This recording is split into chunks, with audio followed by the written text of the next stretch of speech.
சற்று முன் கிடைக்கப்பெற்ற மிக மிக முக்கியமான செய்தி ஒன்று வெளியாகியிருக்கு.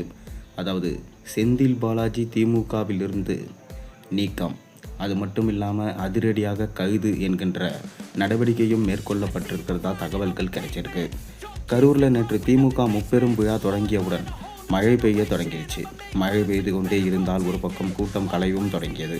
ட்ரோன் ஷாட்டுக்காக பந்தல் போடாமல் நிகழ்ச்சியை செந்தில் பாலாஜி ஏற்பாடு செய்த நிலையில் இவ்வளவு செலவு செய்து தொண்டர்கள் மழையில் நனைந்தும் ஸ்டாலின் சீக்கிரம் உரையை முடித்ததும் குறைபாடாக பார்க்கப்படுது. இதனாலே KN நேரு உள்ளிட்ட சீனியர்கள் அப்செட் ஆனதாக சொல்லப்படுது. திமுக சார்பில் அண்ணா பிறந்த நாள், பெரியார் பிறந்த நாள் மற்றும் திமுக தொடங்கப்பட்ட நாள் ஆகிய முப்பெரும் விழா கரூர் கோடாங்கிப்பட்டி பைபாஸ் சாலை பகுதியில் நேற்று நடைபெற்றது. விழாவில் பங்கேற்பதற்காக திமுக தலைவரும் முதல்வருமான MK ஸ்டாலின் திறந்த வேனில வந்தார். வழிநெடுகிலும் அவருக்கு பொதுமக்கள் தொண்டர்கள் உற்சாக வரவேற்பு கொடுத்தாங்க. விழா நடைபெறும் மேடையில் இருந்து சுமார் பல மீட்டர் தூரத்திற்கு முன்பு வரை ஸ்டாலின் திறந்த வேன் செல்லும் வகையில் சாலை அமைக்கப்பட்டிருந்தது. இந்த சாலையில் ஸ்டாலின் வேன் மெதுவாக சென்றது. ஆனால் ஸ்டாலின் பேச தொடங்கிய சில நிமிடங்களிலே மழை பெய்ய தொடங்கிடுச்சு. இதனால் தொண்டர்கள் மழையில் நனையாமல் இருக்க அங்கே இருந்த சேர்களையும் தலையில் தூக்கி வைத்து கொண்டு நின்றாங்க.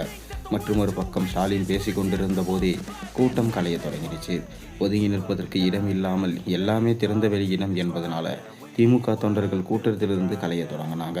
தொண்டர்கள் நனைந்தபடி நின்றதால் முதல்வர் ஸ்டாலினும் தனது பேச்சை சீக்கிரமாகவே முடித்து கொண்டார். பந்தல் போடப்பட்டிருந்தால் நேற்று மழை பெய்த போது தொண்டர்கள் எந்த சிரமமும் இன்றி முதல்வர் ஸ்டாலினின் உரையை கேட்டிருப்பாங்க. ஆனால் பந்தல் போட்டால் ட்ரோன் ஷாட்டுகளுக்கு இடையூறாக இருக்கும் என்பதனால செந்தில் பாலாஜி இப்படியான முடிவை எடுத்ததாக சொல்லப்படுது. இருப்பினும் மழையால நிலைமை மொத்தமே மாறிடுச்சு. மேலும் அனைவரும் அவர் மீது அப்செட் ஆனதாக சொல்லப்படுது. அது மட்டும் இல்லாமல் வேண்டுமென்றே தான் செந்தில் பாலாஜி இந்த மாதிரி ஒரு நடவடிக்கையை மேற்கொண்டதாகவும் அதனால் செந்தில் பாலாஜி திமுகவுக்கு எதிராக செயல்படுவதாகவும் அவரை உடனே திமுகவிலிருந்து விலக்க வேண்டும், அவர் மீது கைது நடவடிக்கை மேற்கொள்ள வேண்டும், ஸ்டாலினையே அவமதிக்கும் விதமாக செந்தில் பாலாஜி செய்தது மிகவும் தவறு, அவர் ஏதோ ஒரு உள்நோக்கத்திற்காக தான் ஸ்டாலினிடம் இவ்வாறு நடந்து கொள்கிறார், மேலும் மக்களிடம் அவர் கனிவே காட்ட மாட்டுகிறார் என தொடர்ந்து அவர் மீது குற்றச்சாட்டுகள் வைக்கப்பட்டு தான் வருகிறது.